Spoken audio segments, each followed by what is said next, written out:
Fala, nação rubro-negra, vamos a mais um vídeo aqui, corte ali do canal Sport Center, ou melhor, do canal ESPN Brasil e do programa Sport Center, créditos ali na descrição. Após o jogo ali do Flamengo e Bahia, Flamengo ganhou de 1-0, mas tivemos várias coisas aí, gol do Arrascaeta novamente, hein?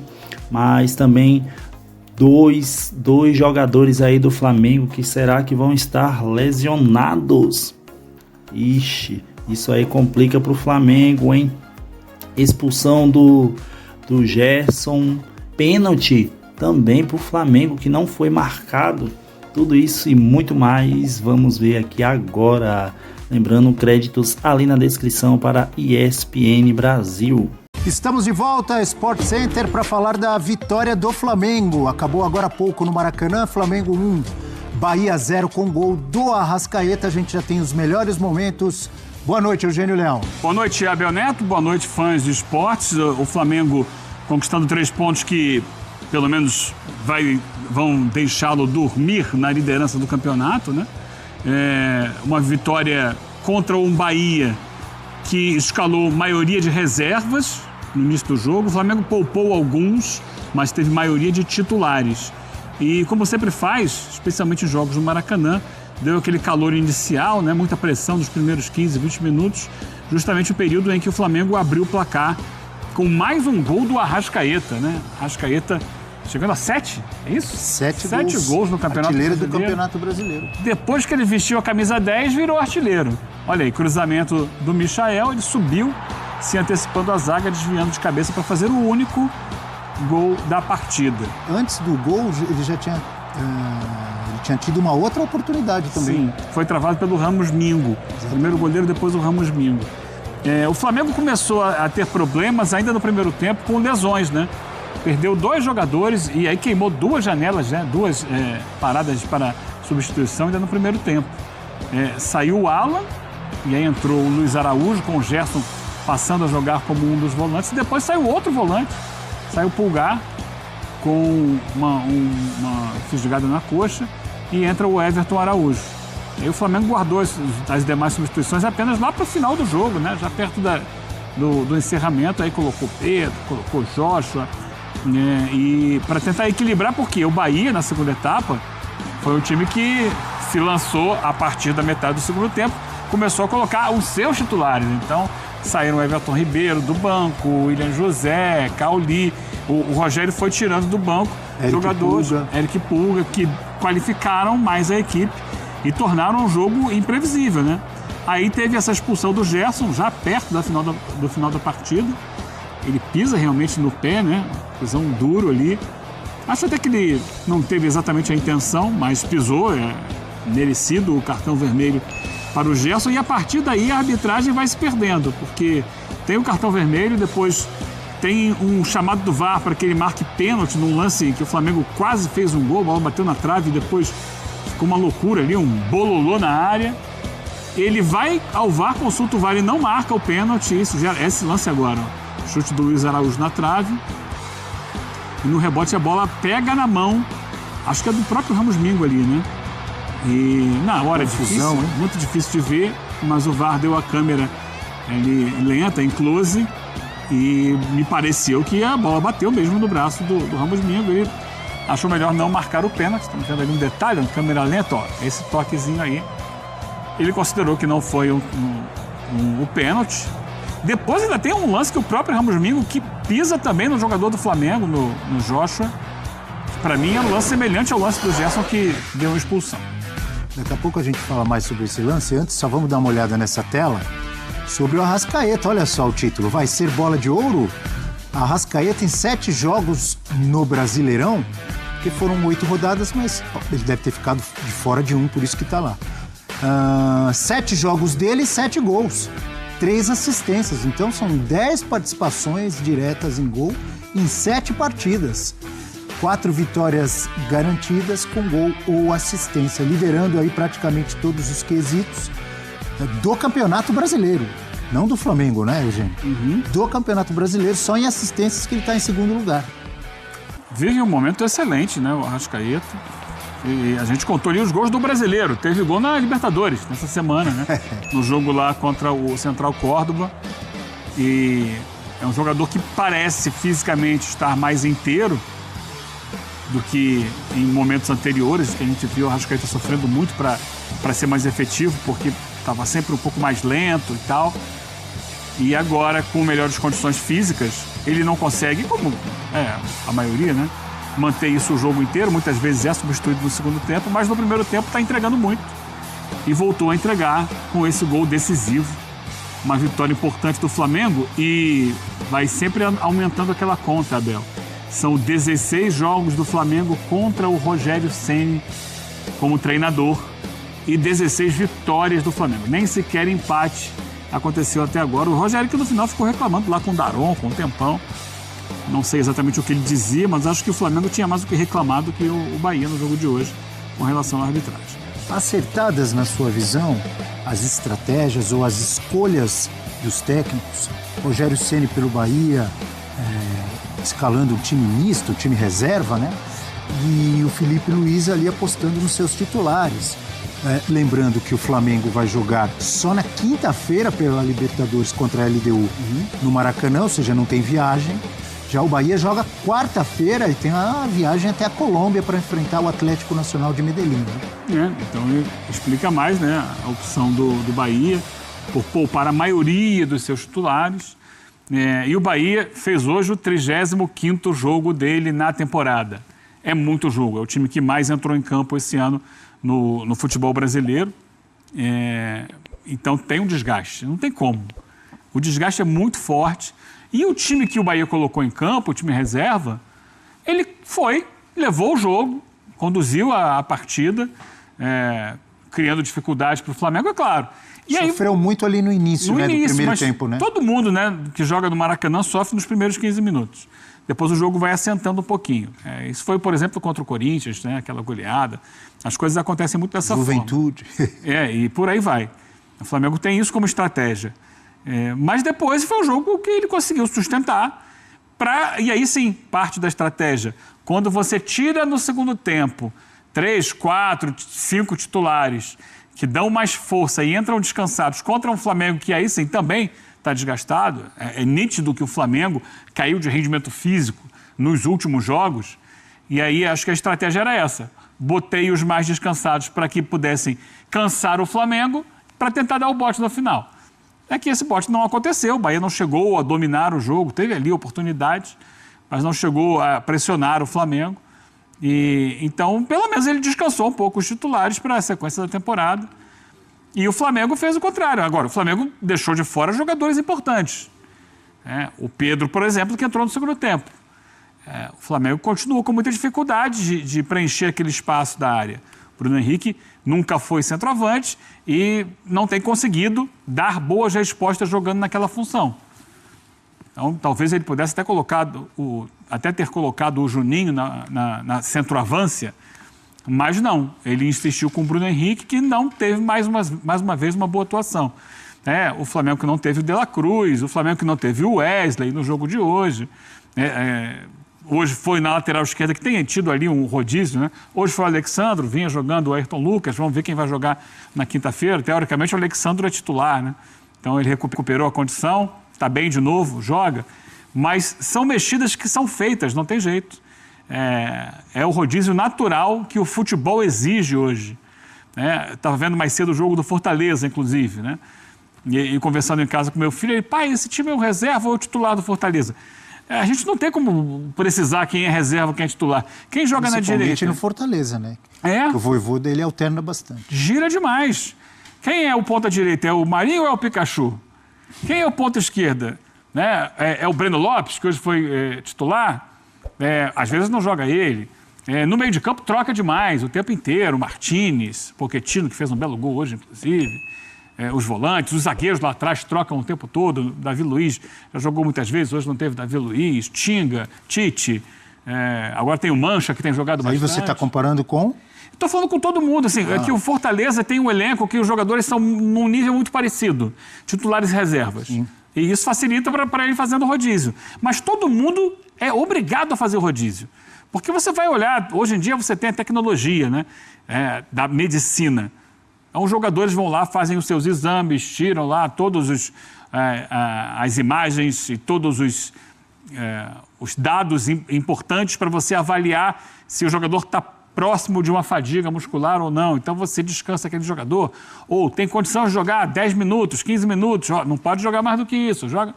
Você tem que ir dosando, porque é um calendário absurdo, insano, e que gera um desgaste muito grande. E a gente viu o desgaste dentro de campo nitidamente. O Flamengo, por exemplo, é um time que não conseguiu, nas últimas partidas, ditar o ritmo de velocidade, de imposição física que ele já fez em outros jogos da temporada.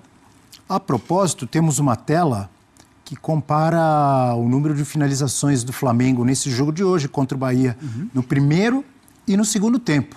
Dá uma olhadinha aí, Eugênio, porque tem a ver com o que você acabou de dizer aqui, acabou de trazer aí a sua visão. Olha aí, ó. Cansaço pesou?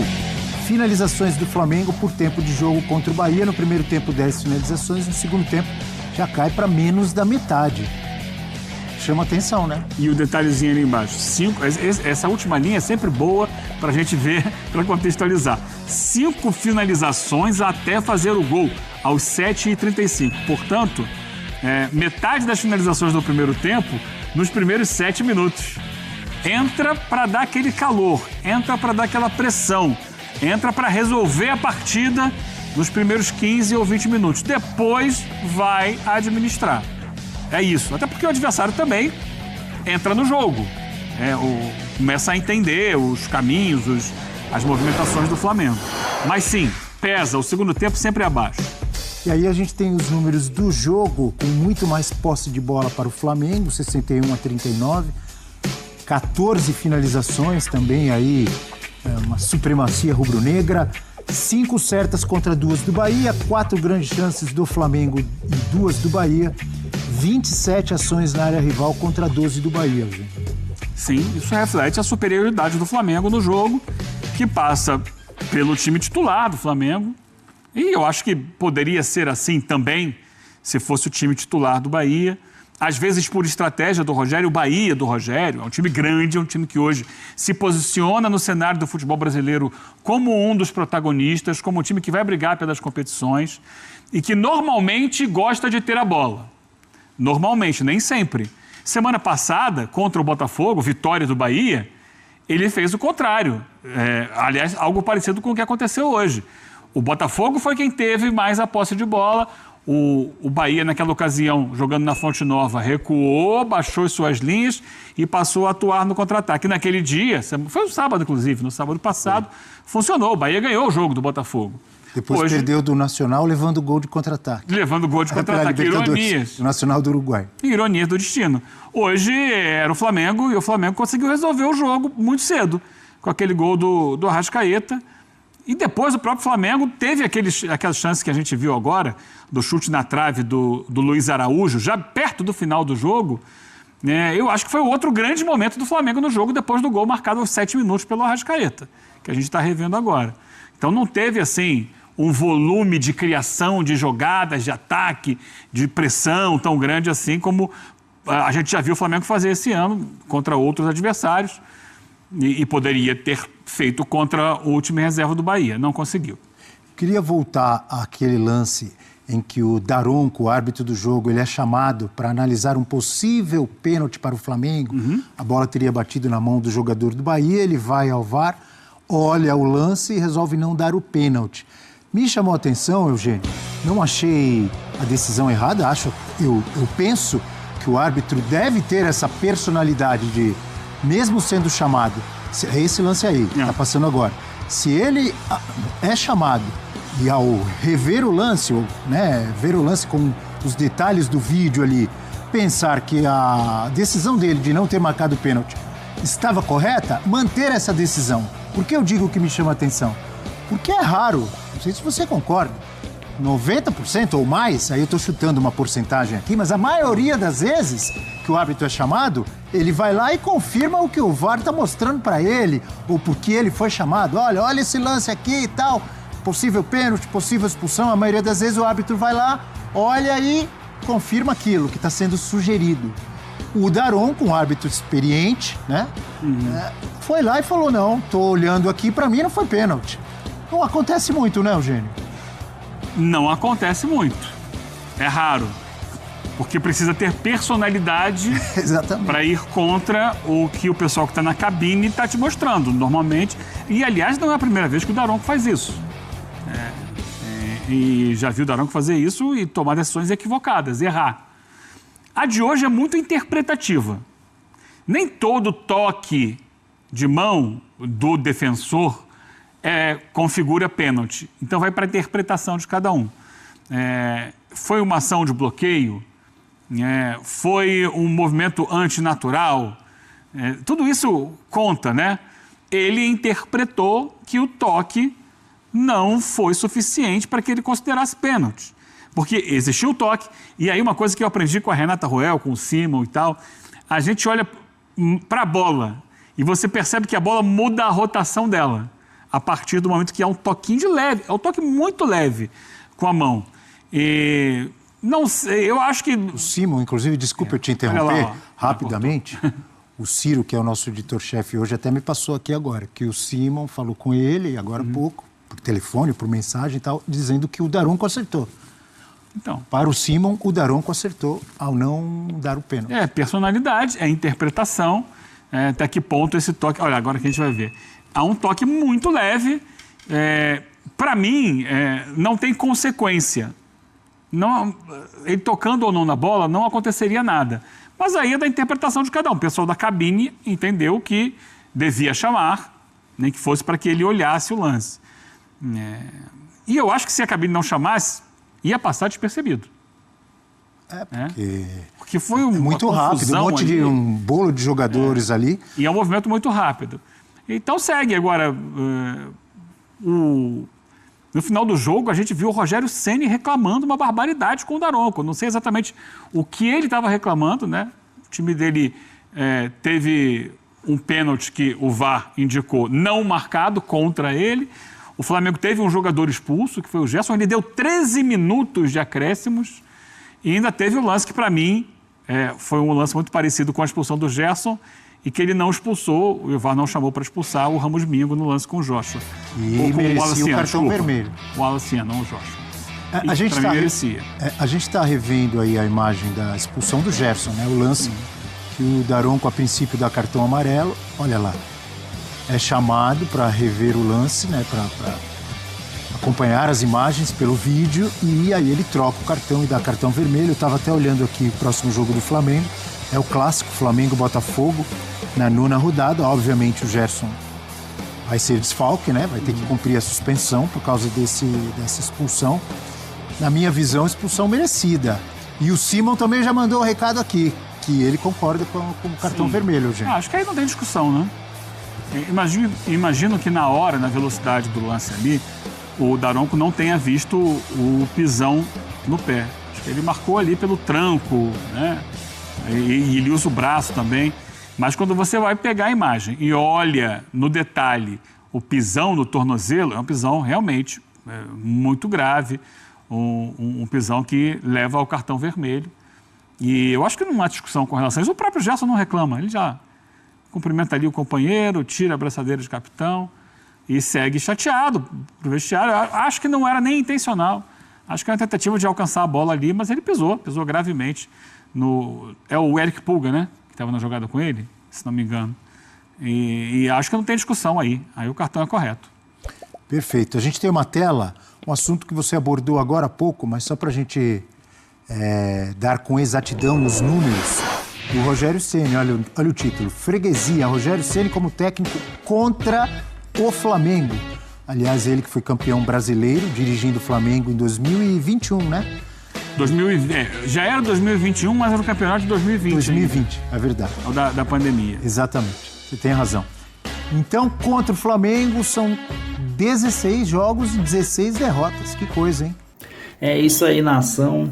Rogério Ceni já é o freguês ali do Flamengo, isso há muito tempo, né? Hoje o Flamengo venceu mais um. Qual a sua opinião sobre esse lance ali do pênalti? Para você, Você acha que foi pênalti, sim ou não? Eu confesso que eu fiquei com muita dúvida, muita dúvida mesmo.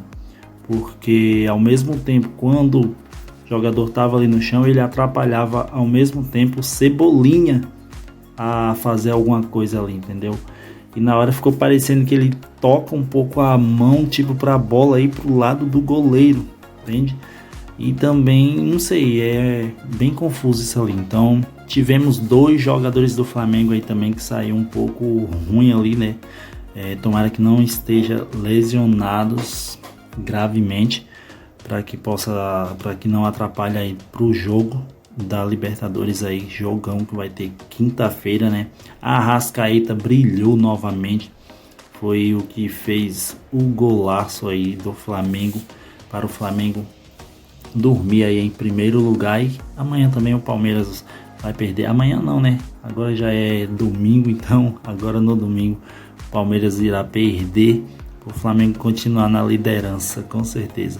Lembrando, créditos ali na descrição para ESPN Brasil. Se você não é inscrito no canal ainda, se inscreva no canal para fortalecer o nosso canal e até o próximo vídeo.